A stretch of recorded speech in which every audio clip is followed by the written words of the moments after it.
O Jopiko-Gish é uma das línguas mais antigas, se não a mais antiga, que temos no mundo. A Etiópia foi o primeiro reino cristão do mundo. Pesquisadores da Universidade de Oxford confirmaram o que monges etíopes guardavam há 15 séculos. Os manuscritos cristãos ilustrados mais antigos do mundo nunca saíram de seu mosteiro nas montanhas. O que esses monges guardavam, e o que alguns deles foram recentemente ordenados a destruir, revela-se algo que o resto do mundo cristão jamais deveria ter visto. No interior de um mosteiro escavado nos penhascos do norte da Etiópia, um grupo de monges tomou uma decisão. Eles guardavam um manuscrito há gerações. Haviam sido instruídos explicitamente de que ele jamais deveria sair de seus muros. Alguns relatos sugerem que lhes foi ordenado ir além, apagá-lo completamente da existência. Eles não o fizeram. Em vez disso, o libertaram. E a página que libertaram menciona Jesus pelo nome. Descreve-o de maneiras que não correspondem a nada na Bíblia que a maioria do mundo lê. E isso levanta uma questão. Como estudiosos bíblicos ainda lutam para responder, essa informação foi suprimida de propósito, ou alguém simplesmente decidiu que o mundo não estava preparado. Essa decisão, tomada séculos atrás nas terras altas da África Oriental, está agora se desfazendo em tempo real. A história completa é muito mais estranha do que essa pergunta sugere. Para entender o que está acontecendo agora, é preciso entender onde tudo isso estava escondido. A Igreja Ortodoxa Etíope Teedo é uma das instituições cristãs mais antigas do mundo. Suas raízes remontam ao século IV, quando o rei Azana, do antigo reino de Aksum, converteu-se ao cristianismo guiado por um missionário sírio chamado Frumentius, tornando Aksum uma das primeiras nações da história da humanidade a adotar a fé como religião oficial. Isso ocorreu por volta de 330 d.C. O Império Romano só seguiria o mesmo caminho 50 anos depois, simplesmente porque a Etiópia recebeu o cristianismo muito cedo e porque sua geografia montanhosa a isolou efetivamente das disputas doutrinárias que remodelaram o cristianismo na Europa e no Oriente Médio. A Igreja Etíope se desenvolveu em seu próprio caminho. Ela tomou suas próprias decisões sobre quais textos eram sagrados. Esses textos foram traduzidos para o gaélico, uma antiga língua semítica que sobrevive hoje apenas em uso litúrgico, da mesma forma que o latim funcionava na Igreja Católica. E o cânone adotado pela Igreja Etíope é diferente de qualquer outro no cristianismo. Enquanto a Bíblia protestante contém 66 livros e a Bíblia Católica 73, o cânone ortodoxo etíope contém 81, o maior cânone bíblico de toda a cristandade tradicional. Esses livros extras não são documentos marginais. Incluem o livro de Enoque, um texto que descreve anjos caídos compartilhando conhecimento proibido com a humanidade. Incluem o livro dos Jubileus, que reescreve a cronologia do Gênesis de maneiras que contradizem a versão usada pela maior parte do mundo. Incluem o Masha Fakidan, o livro da Aliança, que contém relatos da ressurreição e dos ensinamentos de Jesus após a ressurreição, que simplesmente não aparecem nas escrituras ocidentais. Alguns desses textos foram queimados em Roma. Alguns foram deliberadamente retirados de circulação. A Etiópia os preservou. E ninguém fora desses mosteiros sabia a extensão total do que havia sido preservado. Agora imagine onde essa preservação aconteceu. O mosteiro de Abagarima fica em um penhasco na região de Tigra, no norte da Etiópia, a leste da cidade de Adwa, em uma altitude onde o ar é rarefeito e a pedra é ancestral. Para chegar lá, sobe-se por uma trilha sinuosa escavada na rocha. As paredes do mosteiro são grossas, antigas o suficiente para guardar o silêncio. Lá dentro, a luz penetra em feixes pálidos através de pequenas janelas. O cheiro é de incenso e poeira, e algo ainda mais antigo que ambos. Manuscritos são guardados em estojos de couro, costurados com couro marrom grosso, desgastado pelo uso dos sacerdotes ao longo dos séculos. O pergaminho dentro é velino, feito de pele de animal, e parte dele está quebradiço nas bordas, curvando-se ligeiramente para dentro, como se ainda quisesse se fechar. Foi aqui, no início da década de 1950, que uma historiadora de arte britânica chamada Beatrix Plain se tornou a primeira ocidental a documentar o que os monges possuíam, pois mulheres não são permitidas dentro do mosteiro.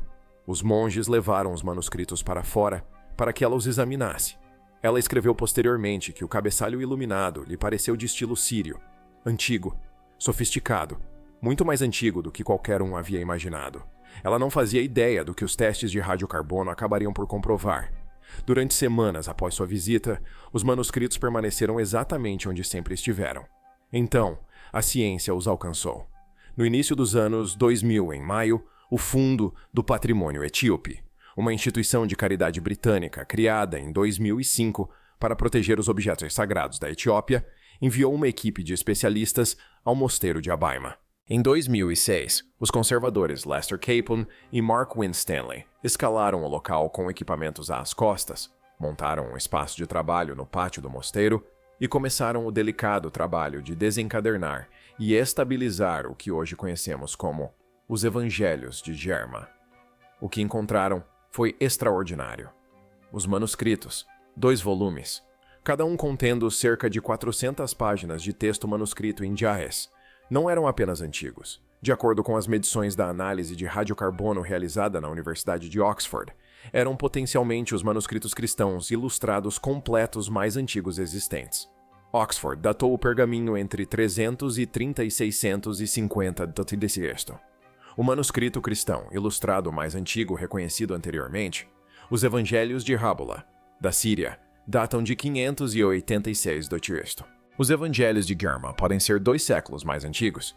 No entanto, Judith Mackenzie, da Universidade de Oxford, e Francis Watson, da Universidade de Durham, publicaram posteriormente um estudo acadêmico abrangente dos manuscritos, situando-os firmemente no contexto do mundo mediterrâneo da Antiguidade Tardia, embora com uma identidade etíope completamente distinta. A análise, porém, incluiu algo que surpreendeu até mesmo os monges. O texto representava o que o estudioso Rochus Zurond classificou como uma antiga tradição textual bizantina, uma versão dos evangelhos que antecede as revisões posteriores que moldaram todas as Bíblias do mundo ocidental. Em outras palavras, os evangelhos de Germa podem não ser apenas antigos, podem estar mais próximos do texto original do que qualquer coisa produzida pela Igreja Ocidental. Só isso já seria suficiente para reescrever os livros didáticos. Mas os monges não haviam terminado. Os Evangelhos de Germa são notáveis pelo que são. O que vamos abordar a seguir é notável pelo que eles contêm e pelo que foi preservado junto a eles. O livro de Enoque é um dos textos mais importantes da história religiosa. Ele é citado direta e indiretamente no Novo Testamento. A Epístola de Judas o referencia quase que literalmente. Escritores cristãos primitivos como Tertuliano e Orígenes o consideravam uma obra de autoridade. Os manuscritos do Mar Morto, descobertos em 1947 nas cavernas acima de Qumran, continham fragmentos do livro em hebraico e aramaico. Mas durante séculos, o mundo ocidental acreditou que o texto completo havia se perdido. Ele não se perdeu. Ele nunca saiu da Etiópia. Monges etíopes preservaram o livro de Enoque na íntegra em Garres, copiado e recopiado à mão ao longo dos séculos. Foi o explorador escocês James Bruce quem trouxe 3 cópias do manuscrito etíope completo para a Europa em 1773. Mesmo assim, a maioria dos teólogos ocidentais a descartou como uma invenção medieval. Foi preciso encontrar os manuscritos do Mar Morto para provar que a tradição etíope havia protegido a versão autêntica o tempo todo. A questão que permanece é por que o restante do cristianismo a abandonou. A resposta aponta diretamente para o que torna essa história incômoda. O livro de Enoque descreve os vigilantes, anjos que desceram à terra e ensinaram à humanidade artes proibidas. Ele e seus descendentes se tornaram a fonte de violência e corrupção no mundo. Também descreve a vinda de uma figura chamada Filho do Homem, um juiz divino que chegará no fim dos tempos. Os primeiros cristãos entenderam isso como uma referência direta a Jesus. O texto usava uma linguagem sobre essa figura que a igreja posterior considerou perigosa. Sugeria conhecimento, poder e autoridade cósmica que existiam antes de qualquer estrutura institucional, antes de qualquer hierarquia, antes de qualquer igreja. Sabe, é aí que reside o problema. A tradição de Enoque não precisava de um sacerdote, não precisava de uma instituição. Descrevia uma relação direta entre a humanidade e o divino que transcendia todas as estruturas que a igreja estava construindo.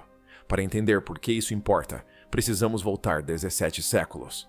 No Concílio de Nica, em 325 d.C., poucos anos após o rei Ana converter a Etiópia ao cristianismo, O imperador romano Constantino convocou bispos de todo o império para resolver disputas doutrinárias. E a questão de quais textos eram considerados autoritativos foi central nessas discussões. Nas décadas seguintes, os textos que sobreviveram definiriam o cristianismo para 1 bilhão de pessoas. Os textos que não sobreviveram se perderiam ou sobreviveriam apenas onde a autoridade de Roma não alcançava. A Etiópia era um desses lugares. Existe uma palavra que os monges usam para os textos que preservaram. Netenet. Significa liberdade. Eles não estavam escondendo esses textos, mas sim os mantendo em segurança. Se você acha que vale a pena explorar mais essa história, um like neste vídeo realmente ajuda o canal a continuar investigando esses mistérios. Agora, chegamos ao assunto do título. A página, que segundo relatos não verificados por publicações revisadas por pares, teve sua destruição ordenada. O Machafaken, ou Livro da Aliança, é um dos textos exclusivos do cânone etíope. Pertence a uma categoria de escritos chamada Livros da Ordem da Igreja. 8 textos adicionais incluídos no Novo Testamento etíope não têm paralelo no cristianismo ocidental. O Machafaken contém, entre outras coisas, um relato do período pós-ressurreição, as semanas seguintes ao túmulo vazio, que vai além de qualquer evangelho canônico ao descrever o que Jesus supostamente ensinou durante esse tempo. Na versão preservada pelos monges etíopes, Jesus não apenas aparece. Ele abençoa seus discípulos e ascende. Ele permanece. Ele ensina. Ele aborda questões que os evangelhos canônicos deixam sem resposta. Ele descreve a natureza do divino. Ele adverte explicitamente sobre o que acontecerá com esses ensinamentos quando passarem pelas mãos de instituições. Essa advertência, que os monges dizem ter sido o motivo pelo qual certas autoridades da igreja queriam suprimir a página, é o que torna essa passagem em particular tão controversa. No entanto, a redação exata não foi divulgada em uma tradução acadêmica certificada. O que foi relatado por monges que falaram com jornalistas e estudiosos independentes a partir do final de 2024 é que a passagem contém uma descrição de Jesus, advertindo seus seguidores de que seus ensinamentos seriam restringidos, editados e preservados seletivamente por aqueles que viessem depois, que a versão de suas palavras que chegaria às gerações futuras seria moldada não apenas pela fé, mas também pelo poder. Sabe, é aqui que a história se divide. Um caminho leva a uma explicação convencional. O outro leva a algo muito mais desconfortável. O convencional.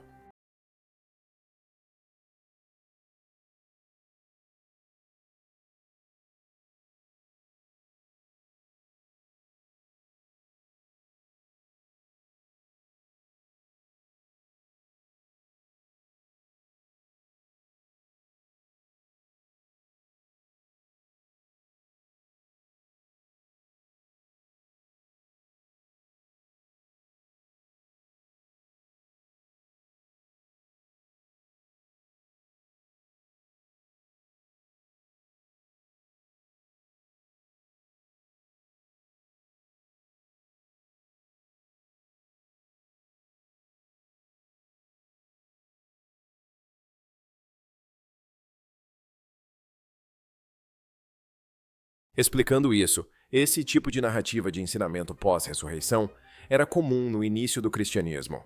Existiam dezenas de textos, muitos deles encontrados entre os manuscritos de Nag Hammadi, descobertos no Egito em 1945, que descreviam longas conversas entre o Jesus ressuscitado e seus discípulos.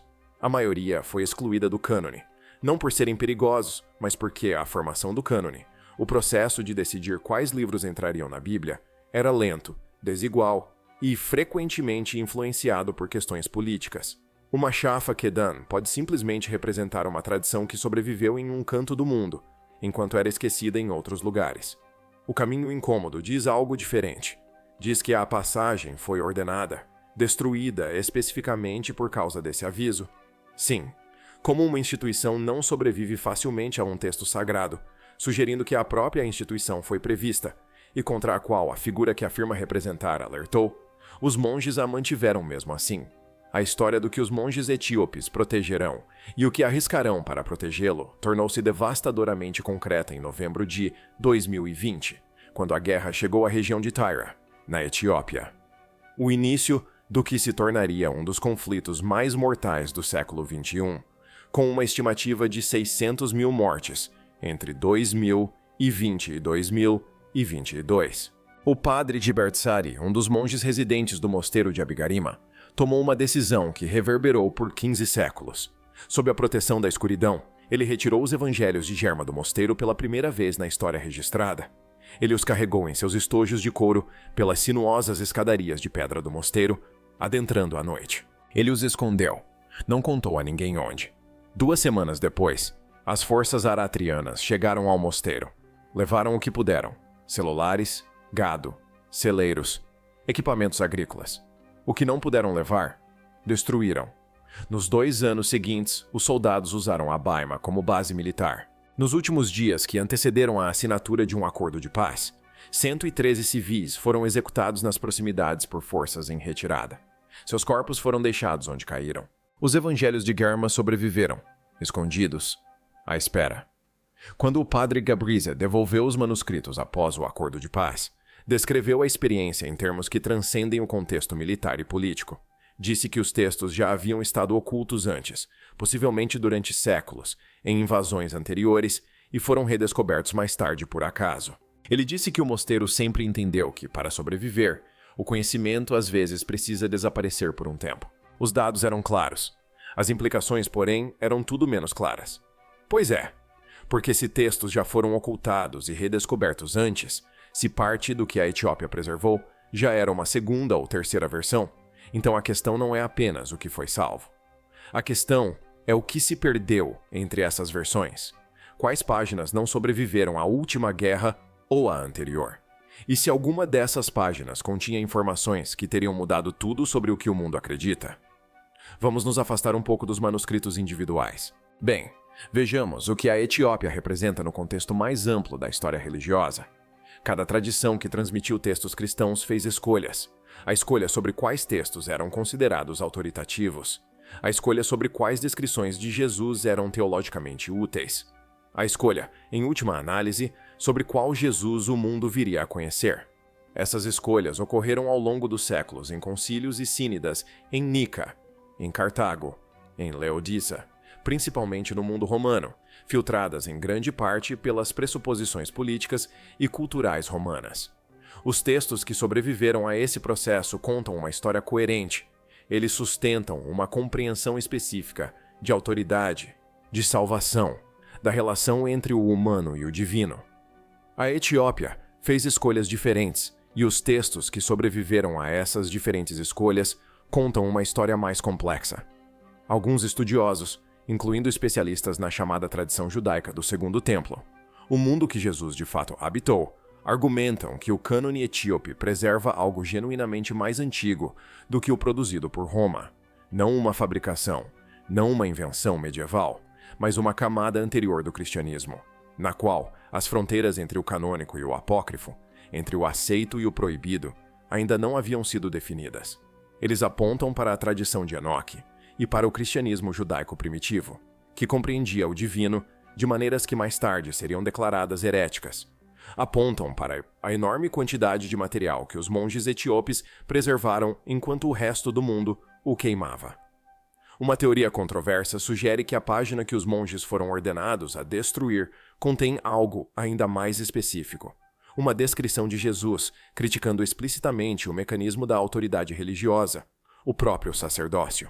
O sacerdócio é o conceito de uma instituição humana que medeia entre o divino e o indivíduo. Se essa interpretação estiver correta, ela coloca uma declaração profundamente anti-institucional no cerne da instituição mais poderosa do mundo. Isso não é apenas teologicamente problemático. É uma ameaça existencial para qualquer organização que tenha passado 2000 anos construindo legitimidade na alegação de que representa Jesus com precisão.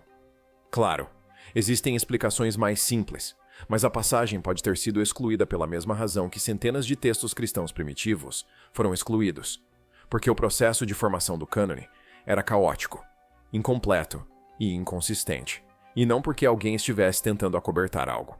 Os textos etíopes não são secretos em nenhum sentido prático. Os estudiosos sabem de sua existência há décadas.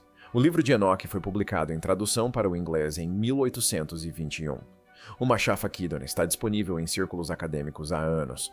No entanto, A página específica, a passagem específica que descreve esse aviso, permanece inédita em qualquer publicação revisada por pares. Os monges não divulgaram o texto completo.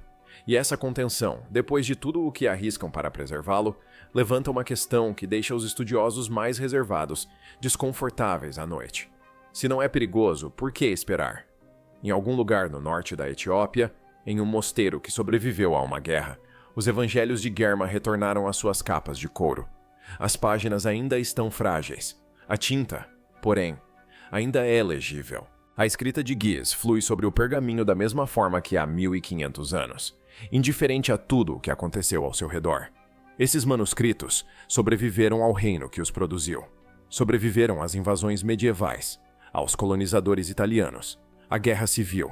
Foram escondidos em uma caverna, possivelmente por séculos, e redescobertos.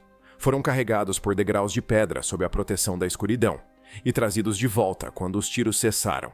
Sobreviveram porque uma série de homens, monges que dedicaram suas vidas a essa tarefa específica, decidiram que sua preservação importava mais do que sua própria segurança. É neste momento que a história se torna sobre algo maior do que manuscritos. Vivemos em um período de profunda desconfiança institucional, de declínio da fé na religião organizada, questionamentos sobre o que foi selecionado, o que foi omitido, o que foi moldado pelas pessoas no poder, em vez das pessoas que deveriam ser servidas por esse poder. Sim, essas perguntas não são novas, mas são mais frequentes agora do que em gerações passadas. E nesse contexto, a tradição etíope insere uma antiga ideia incômoda, a de que a versão original da história era maior do que a que sobreviveu. O que a maior parte do mundo chama de Bíblia é uma seleção. Uma seleção preservada e protegida, mas ainda assim, uma seleção. Em algum lugar nas terras altas de um país que a maior parte do mundo ignorou, os monges mantinham vivo algo que o resto do mundo fora instruído a esquecer. A página que lhes ordenaram destruir. O aviso que lhes ordenaram silenciar. Eles o guardaram. Sempre o guardaram. E agora, ele circula parcialmente, cautelosamente, um fragmento de cada vez, em um mundo que talvez esteja finalmente pronto para se confrontar com o que ele diz. Não porque destrua a fé. Os monges que o preservaram estão entre os cristãos mais devotos da atualidade, mas por complexificar a fé de maneiras que a tornam mais honesta, mais humana, mais próxima da história real do que significa encontrar o divino através do filtro da história, da política, da sobrevivência e das mãos humanas. O texto tem peso. Esse peso foi carregado ao longo de 15 séculos por pessoas que acreditavam que o fardo valia a pena ser suportado. Agora pertence a todos nós.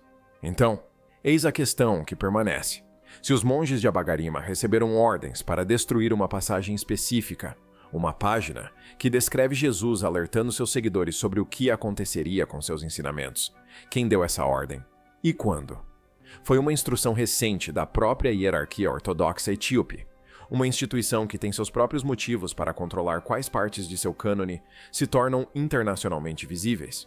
Ou a ordem era mais antiga, uma diretriz que viajou através dos séculos, sobrevivendo a uma tradição interna. Você está lembrando a cada geração de monges que essa passagem, em particular, não era para o mundo exterior. Ou será possível que os monges nunca tenham recebido ordens para destruir nada? E que o que eles estão divulgando agora não seja um ato de resistência desafiador, mas uma revelação deliberada e cuidadosamente planejada. Uma decisão tomada não sob pressão, mas com extraordinária paciência.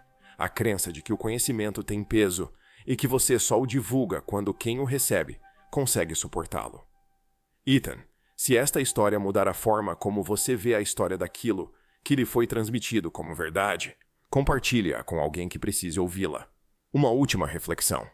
Os monges dizem que alguns conhecimentos foram preservados não por terem sido anunciados, mas por terem permanecido ocultos por tempo suficiente para que as pessoas erradas parassem de procurá-los. Talvez esse tempo seja esse.